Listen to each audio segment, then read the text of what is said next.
Hijos míos, esta oración no es para los pecadores evidentes, sino para los santos ocultos, para ustedes, los que siempre son fuertes, los que nunca se quejan y que, en secreto, están al borde del colapso. Les ruego, escuchen este mensaje hasta el final, porque hoy vamos a aprender a descansar como lo hizo uno de los más grandes profetas de Dios. Hijos míos, mis amados hermanos en la fe, en nuestras oraciones a menudo hablamos de los pecadores evidentes, del pródigo que malgasta su herencia, del publicano que roba, de la adúltera sorprendida en su falta. Y hacemos bien en rezar por ellos, pero hoy quiero dirigir mi corazón de pastor no a ellos, sino a un grupo de almas que rara vez se reconocen a sí mismas como necesitadas de oración. Quiero hablarles a ustedes, los fuertes, a ustedes, los pilares de sus familias, las columnas de sus comunidades, los hombros sobre los que todos los demás se apoyan. A ustedes, las madres que nunca duermen, los padres que nunca descansan, los hijos que cuidan de sus ancianos, los voluntarios que nunca dicen no, los sacerdotes y religiosas que se entregan sin medida. A ustedes que siempre tienen una palabra de aliento para los demás, pero que rara vez escuchan una para sí mismos. A ustedes que son la respuesta a las oraciones de tantos, pero que sienten que sus propias oraciones se han vuelto silenciosas y vacías. El mundo los admira por su fortaleza. Sus seres queridos dependen de su fiabilidad. Pero yo, como pastor que intenta mirar el corazón, sé el precio que a menudo pagan por ser ese roble inquebrantable. Sé de la fatiga que se esconde detrás de su sonrisa. Sé del cansancio que se acumula en sus huesos. Un cansancio que ya no se va con una noche de sueño. Y sé sobre todo del peligro espiritual que corren. Un peligro más sutil que la tentación de la carne o del dinero. El peligro del agotamiento espiritual, del burnout del alma. Es una enfermedad terrible precisamente porque ataca a los mejores, a los más generosos. Ustedes comienzan su servicio con un corazón ardiente, lleno de amor por Dios y por el prójimo.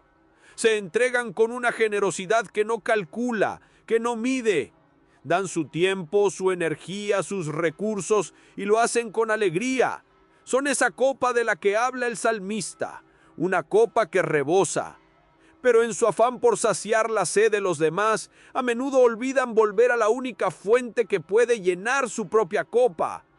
Y poco a poco, sin darse cuenta, comienzan a dar no de su abundancia, sino de su propia sustancia. La copa sigue derramando, pero ahora se está vaciando. Y un día se dan cuenta de que están completamente secos por dentro. ¿Cuáles son los síntomas de este desierto espiritual? El primero es la pérdida de la alegría. Aquellas cosas que antes les llenaban de gozo, la oración, el servicio, el tiempo en familia, ahora se han convertido en una carga pesada, en una obligación que cumplen con el último aliento de su voluntad, pero sin ningún consuelo en el corazón. La oración se vuelve mecánica, una lista de peticiones recitada ante un Dios que parece lejano y exigente. El servicio a los demás, que antes era una fuente de energía, ahora los deja exhaustos y resentidos. Comienzan a sentir una extraña irritabilidad, una impaciencia con aquellos a quienes sirven, y luego se sienten culpables por sentirse así, lo que añade una nueva capa de peso a su alma ya agotada. El segundo síntoma es un profundo sentimiento de soledad e incomprensión. Se sienten como actores en un escenario, representando el papel de la persona fuerte y fiable que todos esperan que sean. Pero cuando el telón cae y se quedan a solas en la noche, se sienten completamente aislados. ¿Quién cuida del cuidador?, se pregunta su corazón. ¿Quién sostiene al que sostiene a todos los demás? Y en esa soledad a menudo sienten que ni siquiera Dios los comprende, que Él solo les exige más y más, sin ver el agotamiento que hay detrás de su fiel sí. Su vida se convierte en un desierto, un paisaje vasto y árido donde caminan solos, bajo un sol abrasador de responsabilidades, sin un oasis de consuelo a la vista. No es un desierto al que han llegado por el pecado de la rebelión, como el pueblo de Israel. Es un desierto al que han llegado por el exceso de una virtud, la generosidad. Una generosidad que no ha sido suficientemente nutrida en la fuente de todo amor. Y este, hijos míos, es un lugar espiritualmente muy peligroso. Hijos míos, hemos descrito esa tierra desolada del agotamiento, ese desierto al que llegan las almas más generosas. Y sé que muchos de ustedes, al reconocerse en esa descripción, pueden sentir una punzada de culpa, una voz interior que les acusa de debilidad o de falta de fe. Para arrancar de raíz ese sentimiento de vergüenza, debemos ahora abrir las sagradas escrituras y descubrir una verdad consoladora. El agotamiento espiritual no es un invento moderno, no es un signo de mediocridad, es una prueba tan antigua como la fe misma. Una batalla que libraron incluso los más grandes gigantes de Dios. Y no hay ejemplo más poderoso y más humano que el del gran profeta Elías. Para entender la profundidad de su caída, primero debemos recordar la altura de su victoria. Vayamos en espíritu al Monte Carmelo. Imaginen la escena, descrita en el primer libro de los Reyes. Por un lado, Elías, solo, un hombre contra todo un sistema. Por el otro, 450 profetas del falso dios Baal, apoyados por el rey Acab y la reina Jezabel. Es la confrontación definitiva entre la fe en el Dios vivo y la idolatría pagana. Elías lanza un desafío. Cada bando preparará un sacrificio, pero no le prenderá fuego. El Dios que responda con fuego del cielo, ese es el Dios verdadero. Los profetas de Baal danzan, gritan, se cortan a sí mismos con cuchillos durante horas. Pero no hay respuesta. Su ídolo es mudo, sordo, inexistente. Con una calma majestuosa, reconstruye el altar del Señor, prepara su sacrificio, y para hacer el milagro aún más imposible a los ojos humanos, ordena que lo empapen de agua 3 veces, hasta que el foso alrededor del altar rebosa. Y entonces eleva una oración sencilla, corta y llena de una confianza absoluta. Señor, Dios de Abraham, de Isaac y de Israel, que se sepa hoy que tú eres Dios en Israel y que yo soy tu siervo. Y en ese instante, hijos míos, el fuego del Señor descendió del cielo, no una pequeña chispa, sino un fuego consumidor que devoró el holocausto, la leña, las piedras, el polvo y hasta el agua que estaba en el foso. La victoria fue total, inequívoca. El pueblo, aterrorizado y maravillado, cayó rostro en tierra y gritó: «¡El Señor es Dios! ¡El Señor es Dios!». Elías en ese momento estaba en la cima de su poder profético. Había demostrado la verdad de Dios, había humillado a los idólatras y había hecho volver el corazón del pueblo a la alianza. Cualquiera de nosotros pensaría que después de una victoria tan espectacular, Elías estaría lleno de una euforia santa, de una confianza inquebrantable. Pero lo que sucede a continuación es uno de los pasajes más desconcertantes y a la vez más profundamente humanos de toda la Biblia. La reina Jezabel, enfurecida por la muerte de sus profetas, le envía un simple mensaje a Elías: «Que los dioses me hagan esto y mucho más, si mañana a estas horas no he hecho yo con tu persona como la de uno de ellos». una sola amenaza. Después de enfrentarse a 450 profetas y a todo un pueblo, Elías se derrumba ante la amenaza de una sola mujer, y la Escritura nos dice: viendo pues el peligro, se levantó y se fue para salvar su vida. El gran profeta, el hombre del fuego del cielo, ahora huye, corre al desierto, solo, aterrorizado, y después de un día de camino, exhausto, se desploma bajo un enebro, y allí, en la soledad del desierto, eleva la oración más triste que un hombre de Dios puede pronunciar: basta ya, oh Señor, toma mi alma, pues no soy yo mejor que mis padres. ¿Se dan cuenta, hijos míos? El hombre que acababa de comandar el fuego del cielo ahora pide la muerte. El campeón de Dios está completamente agotado, deprimido, quemado. Su victoria lo ha vaciado. Ha dado todo lo que tenía en el Monte Carmelo y ahora no le queda nada. Se siente un fracaso. No soy yo mejor que mis padres. Y solo desea desaparecer.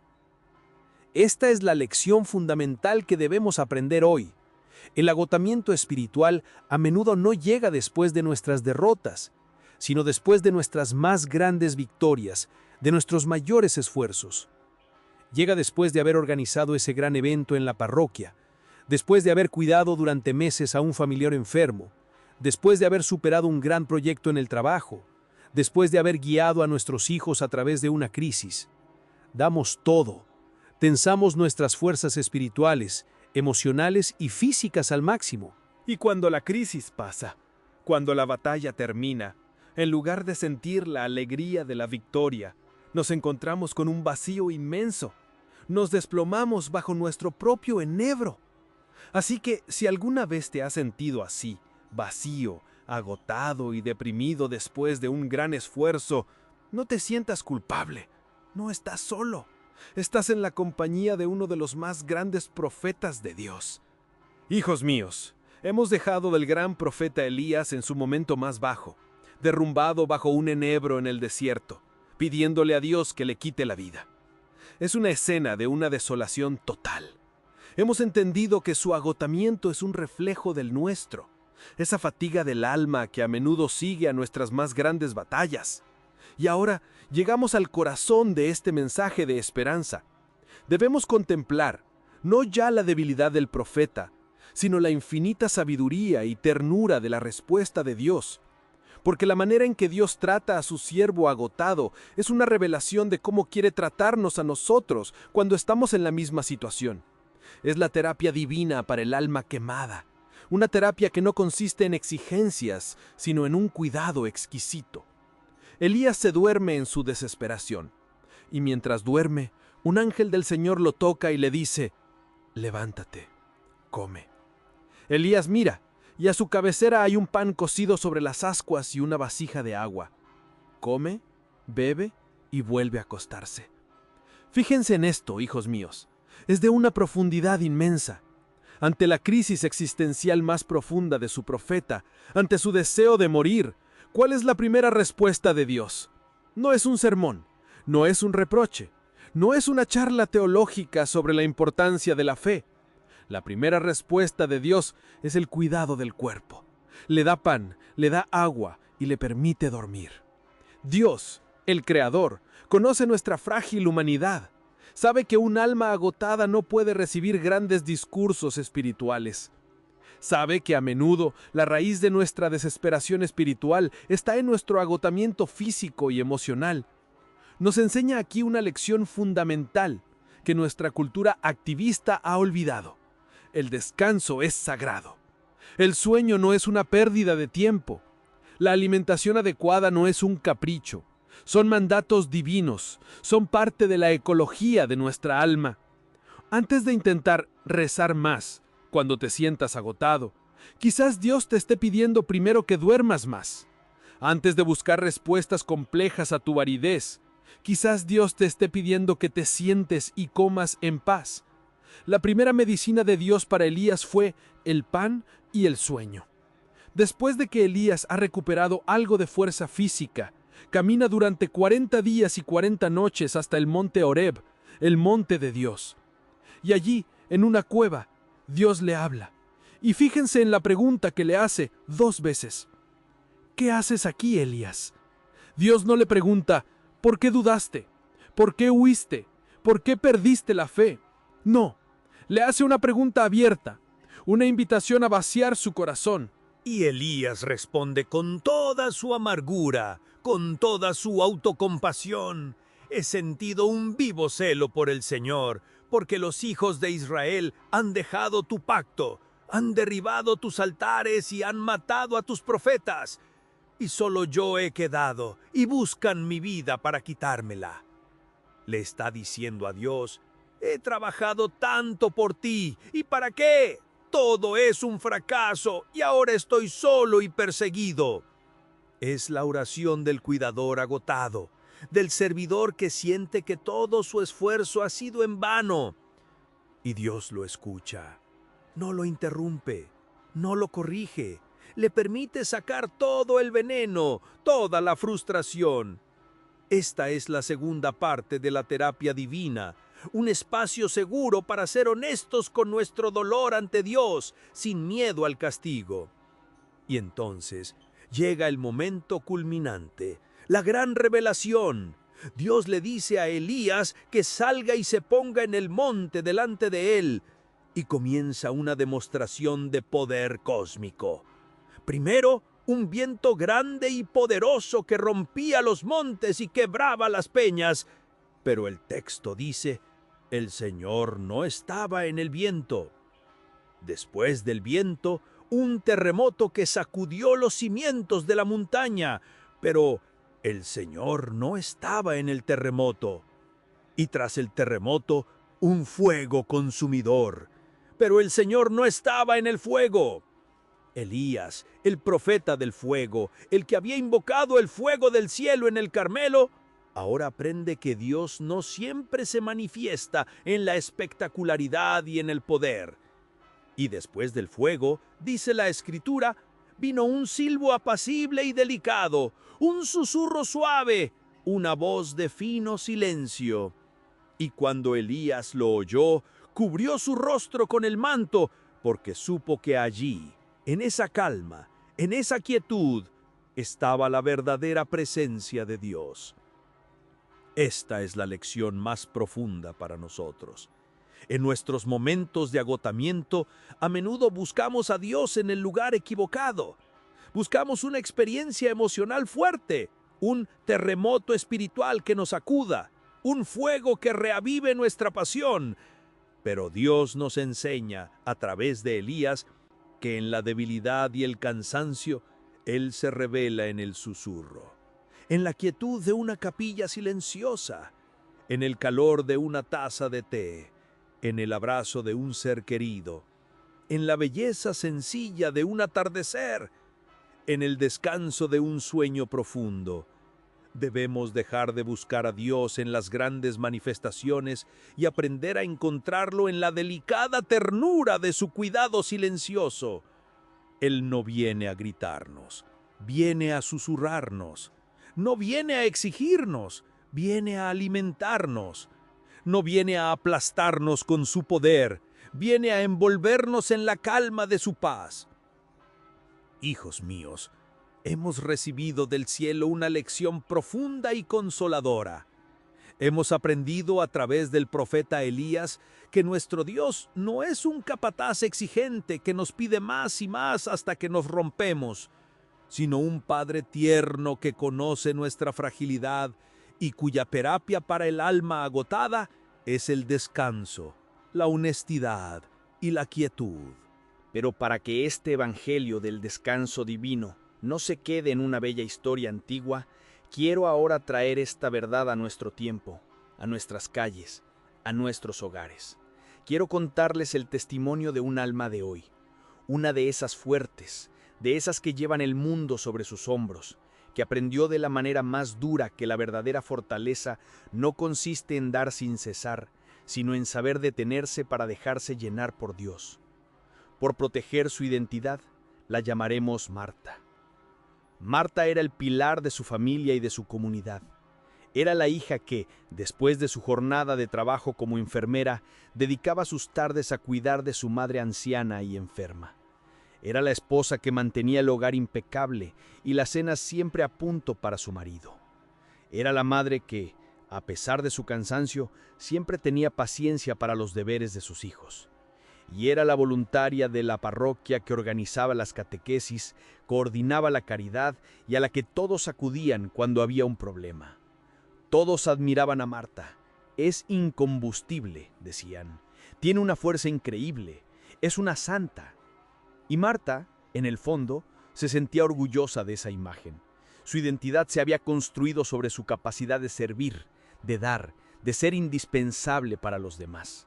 Sentía que su valor a los ojos de Dios y del mundo dependía de su inagotable capacidad de trabajo. Pero lo que nadie veía era el coste de esa fortaleza.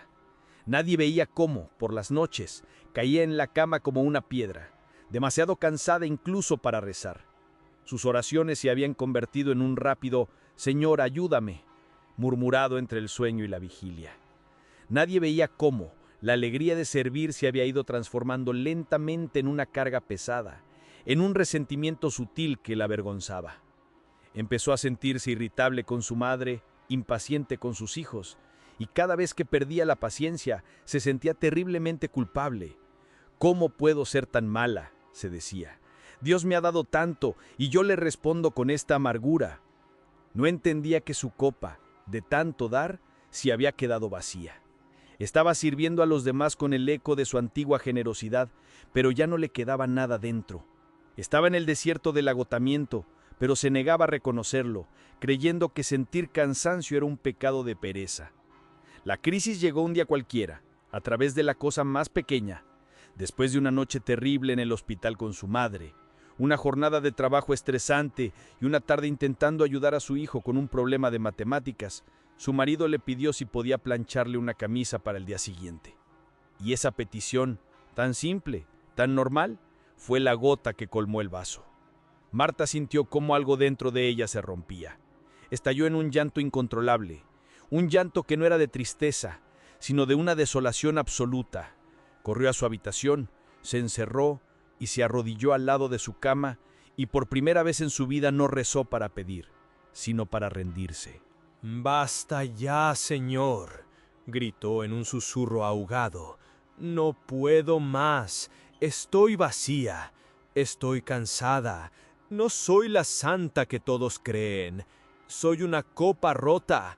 Tómame, porque yo ya no tengo fuerzas». Fue su oración bajo el enebro. Al día siguiente, con los ojos hinchados y el alma en carne viva, fue a hablar con una anciana monja de un convento cercano, una mujer conocida por su sabiduría.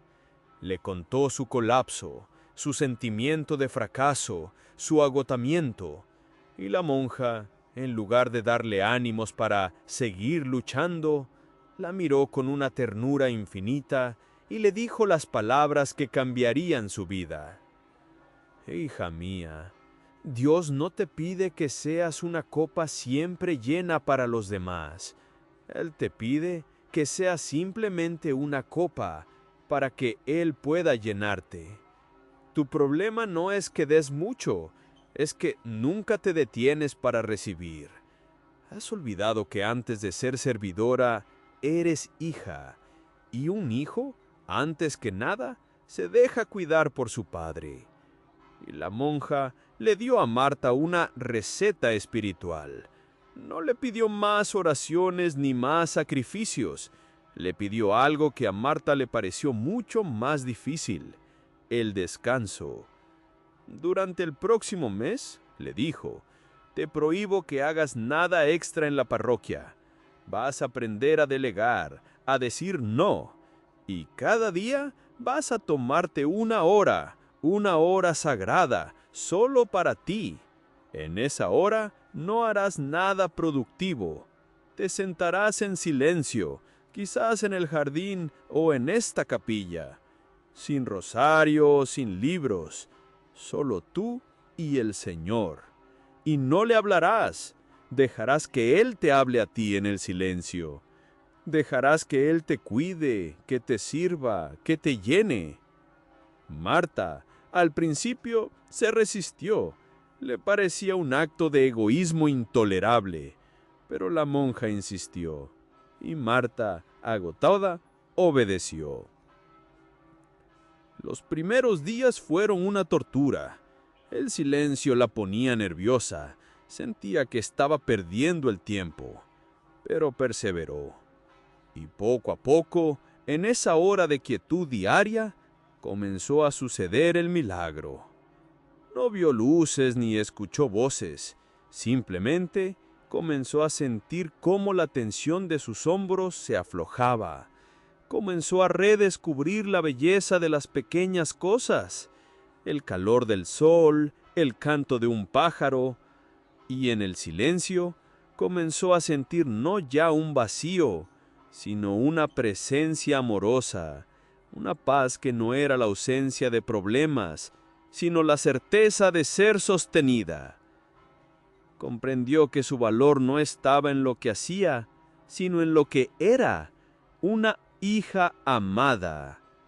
Aprendió a recibir, a dejarse cuidar por Dios, y al llenarse de su paz, descubrió que volvía a tener algo que dar a los demás, pero esta vez no desde su propio esfuerzo, sino desde la abundancia que Dios derramaba en ella. Su copa, que estaba rota, fue sanada y vuelta a llenar por el único que puede saciar nuestra sed. Hijos míos, hemos viajado juntos al desierto, y hemos encontrado allí no la desolación, sino el cuidado tierno de Dios.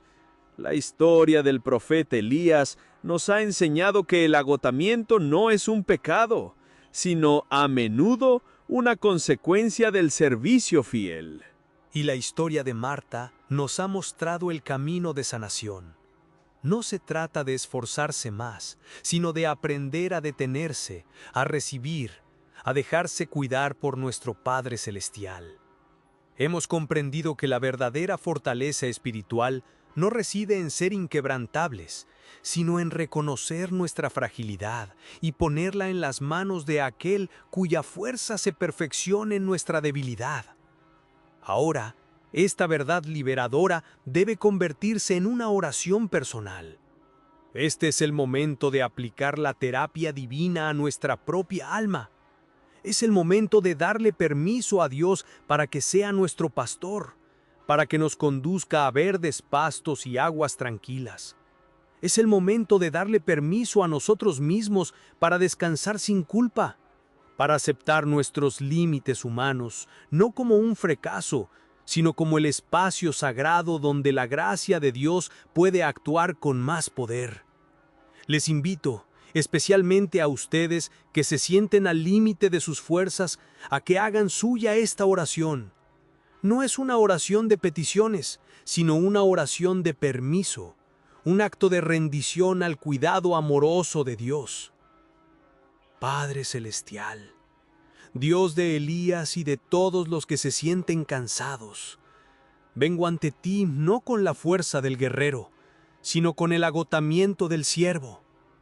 Tú me ves, no ves la máscara de fortaleza que muestro al mundo, sino el cansancio profundo que anida en mi alma. Señor, estoy cansado, cansado de luchar, cansado de sostener, cansado de dar de una copa que se ha quedado vacía. Perdóname, Señor, por mi soberbia, por haber creído que yo podía ser la fuente de mi propia fuerza, por haber olvidado que sin ti nada puedo hacer. Perdón por haber convertido tu llamado a servir en una carga pesada, por haber olvidado la alegría de ser simplemente tu hijo. Hoy, Señor, inspirado por tu siervo Elías, me atrevo a decirte, basta ya. Basta de intentar controlarlo todo, basta de correr sin descanso, basta de intentar ser el salvador de todos. Hoy elijo aceptar mis límites. Reconozco que no soy infinito. Reconozco que necesito descansar. Y te doy permiso, Señor, para que me cuides. Te doy permiso para que seas mi pastor. Condúceme a tus aguas de reposo. Repara mis fuerzas. Aunque mi mente me grite que debo seguir produciendo, que descansar es de débiles, yo elijo obedecer el susurro de tu espíritu que me invita a la quietud. Te entrego, Señor, mi cansancio. Tómalo como mi única ofrenda. Te entrego mi sentimiento de fracaso, mi irritabilidad, mi falta de alegría. Te pido que me enseñes a encontrar tu presencia no en los grandes fuegos de la acción, sino en el silbo apacible y delicado del descanso. Enséñame a callar, a aquietarme, a simplemente ser en tu presencia, sin la necesidad de hacer nada para ganar tu amor. Que mi valor no reside en mi utilidad, sino en mi identidad como hijo tuyo. Y te pido, Señor, por todos los fuertes de este mundo que están al borde del colapso, por las madres, los padres, los cuidadores, los pastores. Envíales un ángel con pan y agua. Recuérdales que el descanso es sagrado. Libéralos de la tiranía de la autoexigencia y enséñales la dulce libertad de depender de ti. Que aprendamos todos a servir desde la abundancia de un corazón que ha descansado en ti y no desde la aridez de un alma agotada. Amén. Hijos míos, si han rezado esta oración, han abierto la puerta a la verdadera sanación. Han aceptado la invitación más tierna de nuestro Señor. Venid a mí todos los que estáis fatigados y agobiados, y yo os daré descanso. Ahora, esta cultura del descanso divino debe extenderse como un bálsamo sobre nuestro mundo ansioso y agotado. Por eso, les pido un último gesto, un acto que nos una en el reconocimiento de nuestra común necesidad de la gracia de Dios. Si te sientes cansado y eliges hoy aceptar el descanso de Dios, escribe en los comentarios la súplica que es el grito del alma agotada. Señor, enséñame a descansar en ti. Y a continuación, escribe tu ciudad o país, para que podamos crear un mapa global de almas que aprenden a encontrar la verdadera fortaleza en la quietud, recordándonos unos a otros que está bien no ser siempre fuertes, porque es entonces cuando Él se hace fuerte en nosotros.